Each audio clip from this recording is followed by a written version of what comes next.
Assalamualaikum warahmatullahi wabarakatuh. Nama saya Novi Indriani, NIM 2892150044, Prodi Manajemen Plus, semester 4, tugas ujian tengah semester, mata kuliah Manajemen Logistik, dosen pengampu Ibu Wina Sari Kusuma Ningtyas.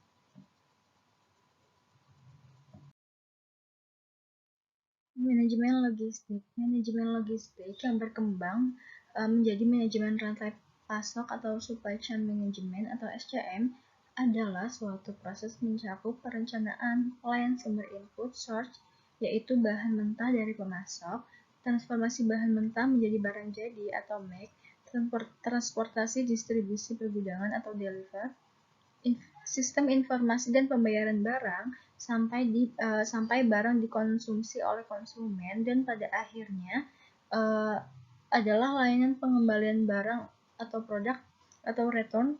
Proses return mencakup kegiatan daur ulang, pengembalian barang rusak, atau penggantian barang rusak dengan yang baru.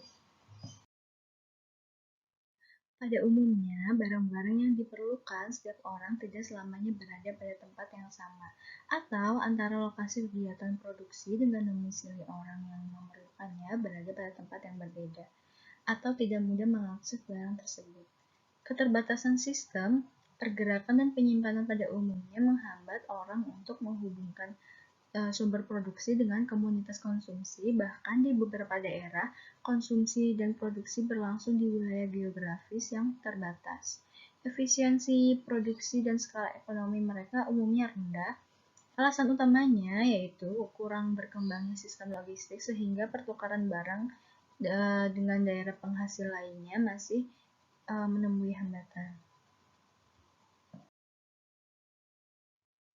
Definisi logistik. Logistik dalam definisi lama adalah merupakan cabang ilmu militer yang berkaitan dengan pengadaan, pemeliharaan, dan pengangkutan material, personil, dan fasilitas yang diperlukan. Definisi ini terkait erat dengan kepentingan militer, namun jika dipandang dari tujuan bisnis memiliki arti yang berbeda.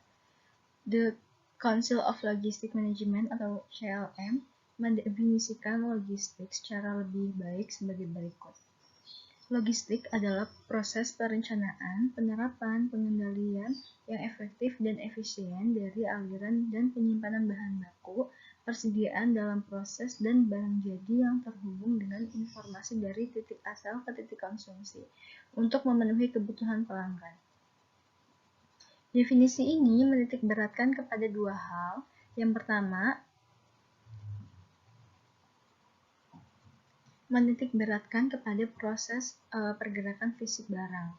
Yang kedua, para ahli logistik yang terhimpun dalam organisasi tersebut memusatkan perhatian terhadap aliran barang dari dan ke perusahaannya. Logistik bisnis merupakan bidang kajian manajemen terpadu yang relatif baru dibandingkan dengan bidang keuangan, pemasaran, dan produksi. Kegiatan logistik secara tidak sadar sudah terbiasa dilakukan orang selama ini. Bidang bisnis pun selalu melibatkan kegiatan pergerakan dan penyimpanan atau move and store activity.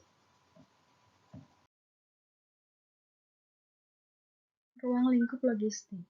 Secara praktis, logistik adalah merupakan kegiatan fungsional yang berulang-ulang melalui saluran aliran material yang dikonversi menjadi produk dan dikirim hingga ke pelanggan-pelanggan. Seperti di skema aliran material komoditas teh, secara terminologi, logistik bisnis terdiri dari dua proses besar.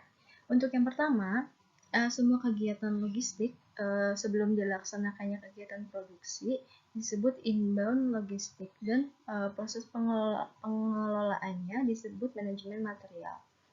Untuk yang kedua, setelah kegiatan produksi disebut outbound logistik, sedangkan proses pengelolaannya disebut manajemen distribusi fisik. Jadi, inbound dan outbound logistik pada prinsipnya memiliki kesamaan kecuali pada kegiatan inbound. Terdapat kegiatan akuisisi, yaitu kegiatan tentang proses pembelian atau acquisition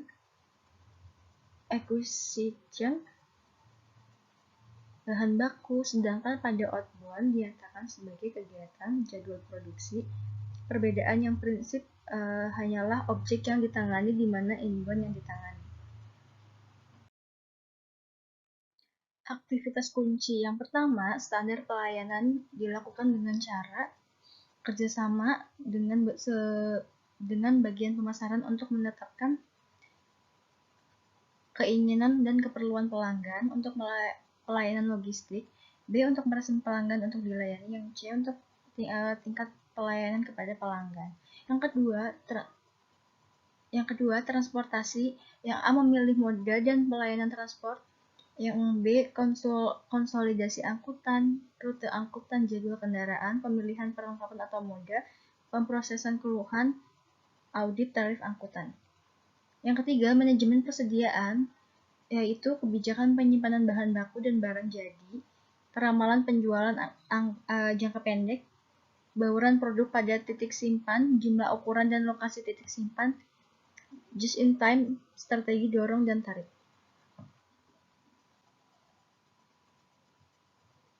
Yang keempat, pemrosesan pesanan A, prosedur interface antara penjual, yang B, metode penyampaian informasi pesanan.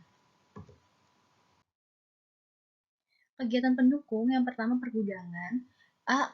Menentukan luas dan volume gudang, yang B. Tata letak stok, yang C. Konfigurasi gudang, D. Penempatan stok.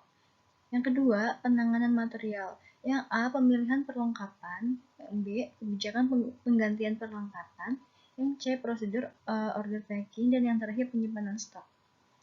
Nomor 3, pembelian. Pemilihan sumber pasokan, menentukan saat pembelian, dan jumlah pembelian. Yang keempat, kemasan pelindung dirancang untuk penanganan, penyimpanan, melindungi dari rusak dan hilang. Serta yang kelima, kerjasama dengan bagian produksi untuk menentukan jumlah agregat dan urutan waktu produksi. Pemeliharaan informasi, mengumpulkan, menyimpan, dan mengolah informasi, analisa data, dan prosedur pengendalian.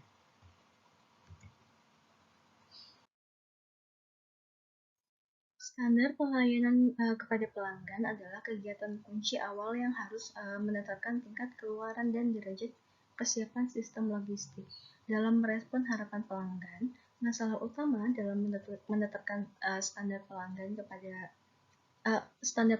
kepada pelanggan adalah pada tingkat pelayanan, berapakah agar perusahaan bisa memperoleh keuntungan yang wajar, dan pelanggan mendapatkan kepuasan pada batas-batas yang wajar. Transportasi dan persediaan adalah kegiatan kunci penting karena bisa menyerap ongkos logistik yang besar.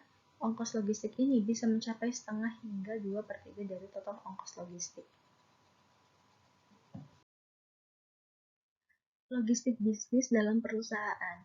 Fungsi pemasaran yang kegiatannya berada pada ranah logistik adalah kegiatan standar, pelayanan kepada pelanggan, penentuan harga, pengepakan, dan penentuan lokasi pengecer.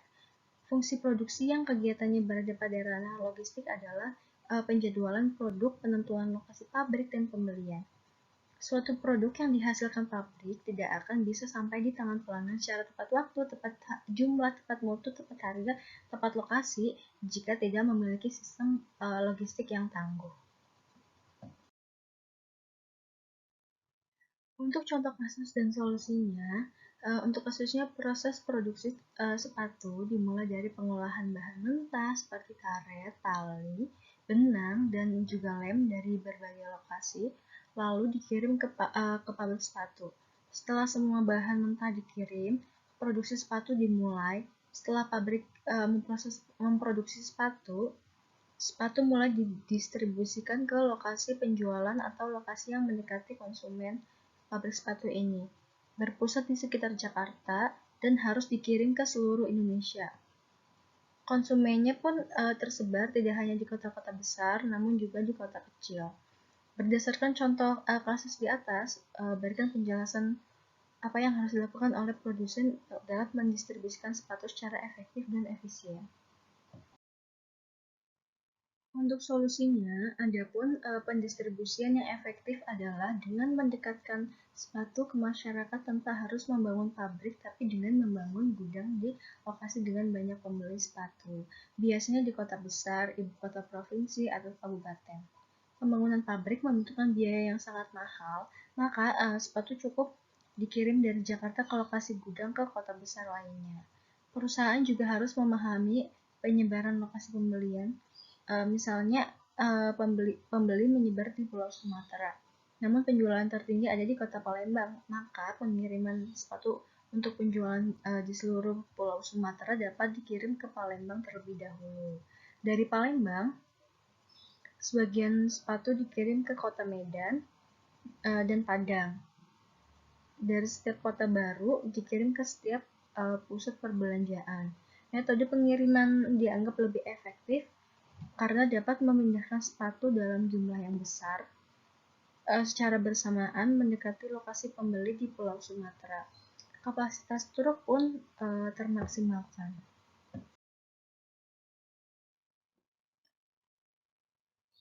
Contohnya untuk aliran material komoditas teh. Untuk kegiatan ini untuk contoh kegiatannya. Untuk kegiatan memetik pucuk, lokasinya di kebun teh dan keterangannya pucuk dipetik di kebun teh. Dan menyimpan sementara lokasinya di kebun teh, setelah dipetik disimpan sementara dan menunggu diangkut. Untuk penimbangan juga lokasinya juga di kebun teh dan pucuk teh ditimbang, transportasi jalan kebun teh, pucuk diangkut dari kebun teh ke pabrik. Pelayuan atau penyimpanan atau watering truck pabrik, pucuk dilayukan di watering truck, ditransportasi ke ruangan giling di pabrik, diangkut menggunakan monorail ke mesin giling. Nah, setelah digiling, teh difermentasikan, kemudian melakukan pengeringan dan sortasi, kemudian masuk ke penyimpanan. Untuk lokasinya masih tetap di pabrik. Nah, setelah itu teh diangkut ke Tanjung Priuk dan disimpan di gudang menunggu pengapalan, dan teh diangkut menuju negara tujuan. Teh disimpan di gudang pelabuhan negara tujuan dan kemudian diangkut ke pedagang besar di negara tujuan. Teh disimpan menunggu diangkut ke para pengecer, dan yang terakhir teh diangkut ke para pengecer.